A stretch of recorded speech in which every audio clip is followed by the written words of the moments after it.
Planı nə idi? Deyirdi ki, mən bu işləri ona görə görürəm ki, Rusiyanı Çindən aralayım. Aralayım, bəli. Elə bir məqam yarandı ki, o Çini Avropa ilə birləşdirdi. Bəli. Rusiyanın 140 milyon əhalisi var, onun çoxu da türklərdir, bilirsiniz. İqtisadiyyatı, yəni dünya daxili məhsulunda, dünya daxili məhsulunun 1% onunkidir. 1,5%, 1% yarımı onunkidir, Rusiyanındır. Bəli. Amma 20%-inki Avropa Birliyinindir. Avropa Birliyi bir ölkədir və indi Trump'ın hərəkəti nəticəsində həqiqi ölkəyə çevrildi. 500 milyon əhalisi var, böyük iqtisadiyyatı var və indi əksinə Çin regionda hegemondur. Trump bir şey anlamır ki, Rusiyanın əsas rəqibi Ukrayna deyil. Rusiyanın əsas rəqibi Avropada deyil. Çünki onlar aşağı-yuxarı birləşib Rusiyanın önünü alacaqlar. Rusiyanın əsas rəqibi Çindir. Və Rusiyanın da dağılmasını hamıdan çox Çin istəyir. Niyə? Heç bir Avropa ölkəsinin Rusiyaya ərazi iddiası yoxdur. Finlandiyanın filanında azacıq orada 2000 nəsə var. Amma Çin Saxalindən Baykala kimi və Sovet dönəmində də ən böyük konfrontasiya Amerika ilə Rusiya arasında, Sovet arasında deyildi. Çinlə Sovet arasındaydı və Çin də yaxında da okeanın o tərəfində, Trump'ın özü dediyi kimi okeanın o tərəfində deyil. Rusiyanın qulağının dibindədir. Minlərlə kilometr onun orada sərhəddi var və artıq da onun iqtisadiyyatına girir və indi Rusiya Çindən büsbütün asılı vəziyyətdədir.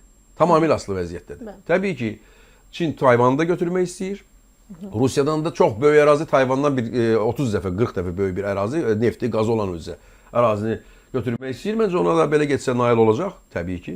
Çünki Trump onun təkcə psixoloji durumunda problem qoyuruq bir tərəfdə, onun başqa bir xəstəliyi də var, kognitiv dissonansı da var. Çünki bu gün bir sözü deyir, səhərsi gün deyir ki, mən o sözü deməmişəm, yadından çıxıb, sonra başqa bir sözü deyir. Bu xəstəlikdir yoxsa manevrdir? Yox, xəstəlikdir.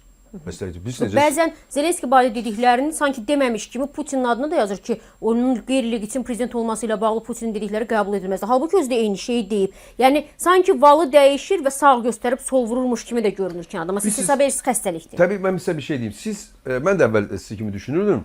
Daha doğrusu dəqiq elə düşünmürdüm, amma şübhəm vardı ki, bəlkə ola bilər. Axı biz tarixdə böyük siyasətçilərlə tarix oxumuşuq, görmüşük və amma onlar heç birində belə bir məqam hiss eləməmişik.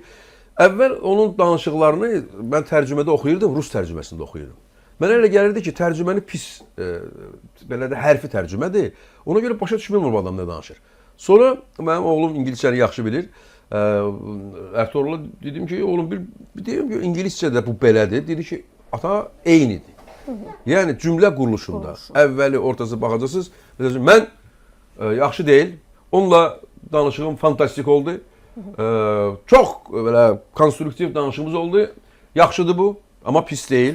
Bəlkə də pisdir, amma yaxşı olsaydı pis ola bilərdi. Ona görə də mən razıyam ki, bu yaxşılıqla bərabər o məni çox əsəbləşdirir Putin. Demək olar ki, özümdən çıxardıb, amma mən ona zəng eləyəcəm. Bax, fikir verin bir cümlənin içində. Zəng eləyəcəm. Ümid varam ki, Putin yaxşı oğlandır, mənim onunla yaxşı əlaqəm var, yaxşı münasibətlərim var və mən ona inanıram. Amma səhərsə durur deyir ki, siz bu adam kognitiv dissonansdır bu. Amma yaş da var da, 80 yaşı var. Üçüncü dəfədə prezident olmaq istəyir. Nəyə üçüncü də prezident olmaq istəyir? O Bruce Yamaguchi'dir. Bruce Yamaguchi. Yəni mən əlimi belə eləyəcəm, dünyada bütün müharibələr dayanacaq. O elə oradan düşünürdü.